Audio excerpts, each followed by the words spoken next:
The BBC's Katya Adler has outlined the EU's threat to wipe out Britain's agricultural, car and financial industries if Britain defies Brussels again. The BBC's Europe editor Katya Adler has warned that the EU has plotted out a series of economic weapons to use against the UK. Speaking to the BBC's Today programme, Adler revealed the European Union's plan to hit the UK's car and financial industry.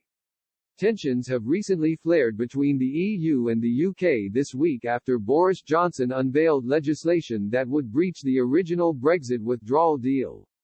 Despite emergency talks between the two sides, the UK government has rejected EU demands to scrap the legislation that Brussels deems a clear breach. Adler said the EU was still negotiating on trade with Britain, because Brussels knows it can use this deal to punish the UK down the line. She explained, both sides say they want a deal, that it is in their interests to have a deal. The EU has said, we will go ahead and try to get a deal. We managed last-minute concessions last time around with the withdrawal agreement. The BBC journalist added, those concessions can always be dressed up as victories, we have seen that before.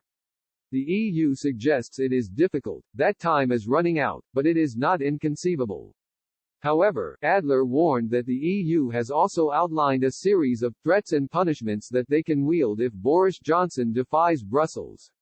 She explained, along with its threat of legal action over the internal market bill, the EU is saying that in the withdrawal agreement, there is an arbitration dispute mechanism that they trigger if they need to.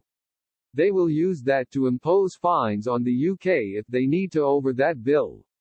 In the meantime, if they manage to get a trade deal in place between the EU and UK, they have said, we can suspend that, we can impose tariffs, we can impose quotas.